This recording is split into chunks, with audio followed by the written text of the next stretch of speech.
जिस रात अंधेरे में भी एक प्रकाश फैला था, जिस क्षण धरती पर स्वयं भगवान ने जन्म लिया था, वो पावन रात फिर से आ रही है। श्री कृष्ण जन्माष्टमी।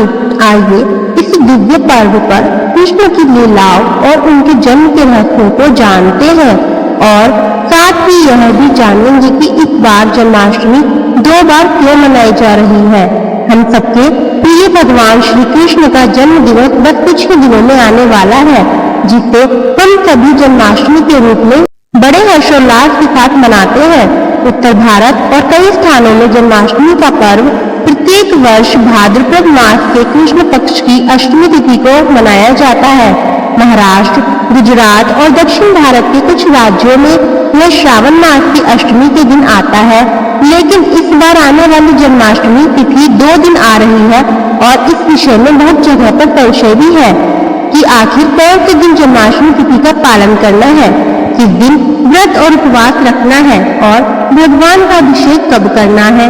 तो चलिए आज के इस वीडियो में जानते हैं कि इस बार जन्माष्टमी का परम पावन पर्व कब आ रहा है, इस दिन के शुभ मुहूर्त कौन से हैं, इस दिन रोहिणी नक्षत्र का आरंभ कब होगा, व्रत का पारण कब करना है, किस समय पर करना है और अगर 2 दिन यह त्योहार आ रहा है तो हमें उसका पालन किस दिन करना चाहिए।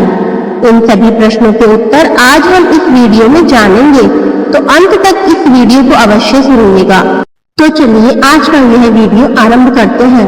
हिंदू पंचांग के अनुसार भाद्रपद में श्रावण मास के कृष्ण पक्ष की अष्टमी तिथि इस बार 15 अगस्त शुक्रवार के दिन रात को 11:39 पर आरंभ हो रही है और 16 अगस्त शनिवार के दिन रात 9:34 पर समाप्त हो रही है। अब देखिए, भगवान श्री कृष्ण का जन्म तो भाद्रपद मास में कृष्ण पक्ष में अष्टमी तिथि रोहिणी नक्षत्र के दिन रात्रि में 12 बजे हुआ था और इसलिए जन्माष्टमी के दिन निशिता मुहूर्त में भगवान श्री कृष्ण का पूजन किया जाता है, उनका अभिषेक किया जाता है और इस नियम के अनुसार अगर देखा जाए तो 15 अगस्त के दिन ही अष्टमी तिथि के साथ साथ निशिता मुहूर्त हमें प्राप्त हो रहा है और इसलिए कई जगह पर 15 अगस्त के दिन ही जन्माष्टमी का पर्व मनाया जा रहा है। लेकिन अगर उदया तिथि के अनुसार देखा जाए तो 16 अगस्त को अष्टमी तिथि होने के कारण 16 अगस्त के दिन जन्माष्टमी का पर्व मनाया जा रहा है। तो इस वजह से इस बार 15 अगस्त और 16 अगस्त 2025 यह दोनों दिन जन्माष्टमी का पर्व अलग अलग स्थानों पर अलग अलग रीति के अनुसार मनाया जा रहा है। आप अपने स्थानिक परिवार और परंपरा के अनुसार इस पर्व को मना सकते हैं। अगर वैष्णव परंपरा के अनुसार देखा जाए तो हम इस जन्माष्टमी पर्व का पालन करेंगे 16 अगस्त 2025 शनिवार के दिन। चलिए अब हम इन दोनों दिनों के शुभ मुहूर्त के विषय में देखते हैं। जो लोग 15 अगस्त की जन्माष्टमी का पर्व मना रहे हैं उनके लिए भगवान श्री कृष्ण की पूजा आराधना का रात्रि का निशिता काल का समय रहेगा 15 अगस्त की रात्रि में 12:04 से लेकर 12:45 के बीच में और इस प्रकार पूजा के लिए 43 मिनट की अवधि मिल रही है। 15 अगस्त के दिन प्रातः ब्रह्म मुहूर्त का समय रहेगा सुबह 4:24 से लेकर 5:07 के बीच में और प्रातः कालीन पूजा करने का समय रहेगा सुबह 4:45 से लेकर 5:50 के बीच में।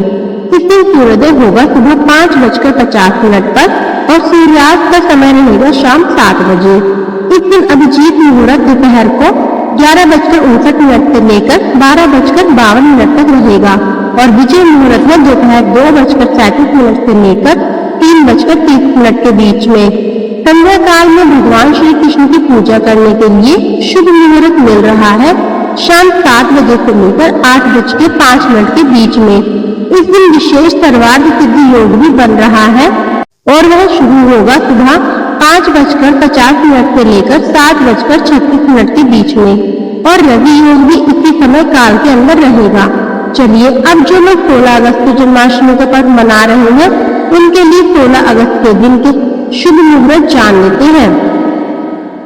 16 अगस्त 2025 शनिवार के दिन प्रातः ब्रह्म मुहूर्त का समय रहेगा सुबह 4:24 से लेकर 5:07 के बीच में।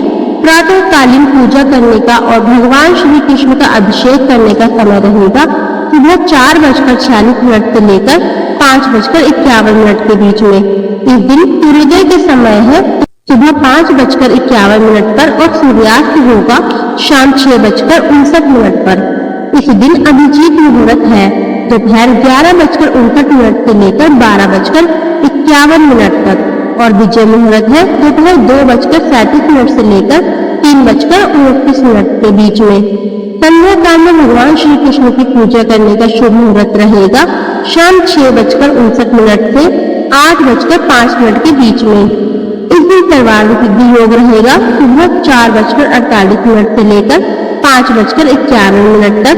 इस दिन अमृत सिद्धि योग भी बन रहा है और यह भी इसी समय के दौरान रहेगा। अब देखिए, जन्माष्टमी व्रत का पारण सूर्योदय के बाद अष्टमी तिथि और रोहिणी नक्षत्र जब समाप्त हो जाए उसके बाद किया जाता है।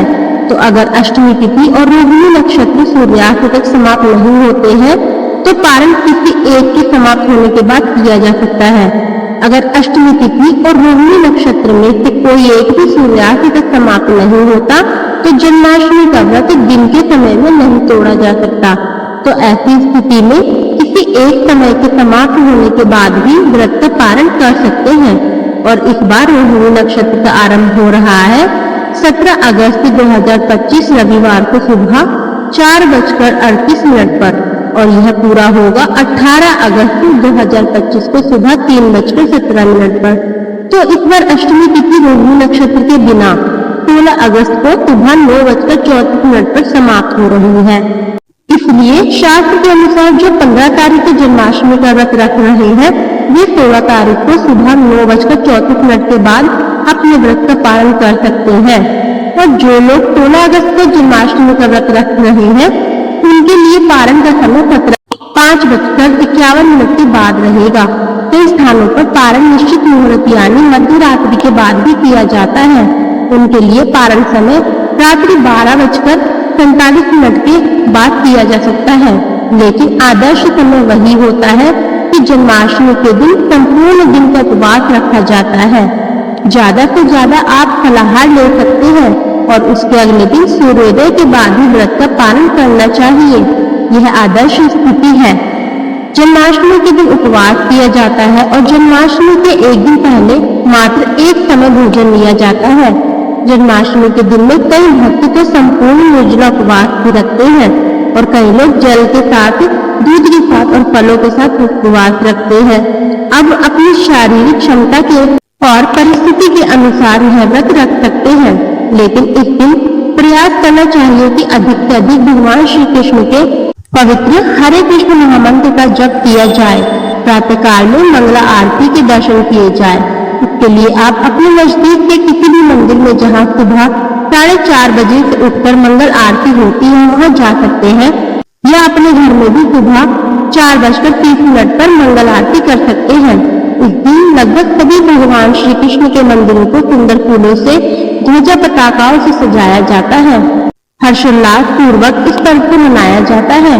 संपूर्ण दिन में अधिक से अधिक हरे कृष्ण महामंत्र का जप करना चाहिए, यानी हरे कृष्ण कृष्ण कृष्ण हरे हरे, हरे राम राम राम हरे हरे। यह महामंत्र है, इसका अधिक से अधिक संख्या में जप करना चाहिए। भगवान श्री कृष्ण के विग्रह का अभिषेक करना चाहिए। उनके दिव्य कथाओं का श्रवण और कीर्तन करना चाहिए। श्रीमद् भागवत पुराण से उनकी लीलाओं को पढ़ना चाहिए और सुनना चाहिए। कई जगह पर लड्डू गोपाल के झूले में झुलाया जाता है, उनकी विधिवत पूजा अर्चना की जाती है और संपूर्ण रात्रि जागरण किया जाता है। और फिर अगले दिन जब रोहिणी नक्षत्र और अष्टमी तिथि समाप्त हो जाए उसके बाद इस व्रत का पारण किया जाता है। तो यह थी आने वाली जन्माष्टमी पर्व के विषय में संपूर्ण जानकारी। आज का यह वीडियो महत्वपूर्ण है, इसलिए याद से बिना भूले अभी ही इस वीडियो को सभी अपने मित्रों और परिवारजनों को शेयर कर दीजिए, क्योंकि उन्हें भी शायद जन्माष्टमी के दिन में कंफ्यूजन हो सकता है, तो उनके भी मन के सारे संशय दूर हो जाएंगे और इतनी सरल भाषा में शास्त्रों के लिए गए नियमों के अनुसार जन्माष्टमी तिथि के पालन के विषय में देने वाली जानकारी वाला वीडियो शायद ही आपको कहीं और मिले। तो आज अभी इस वीडियो को सभी लोगों को शेयर कर दीजिए और तैयार हो जाइए आने वाले जन्माष्टमी के महोत्सव का पालन करने के लिए, क्योंकि कन्हैया का जन्म तो एक बहाना है हमें जीवन में प्रेम, शांति और धर्म सिखाने का। इस जन्माष्टमी बस एक बार दिल से कहो राधे राधे और देखो चमत्कार। वीडियो अच्छा लगे तो लाइक करें, शेयर करें और चैनल को सब्सक्राइब करना ना भूलें। राधे राधे, हरे कृष्णा।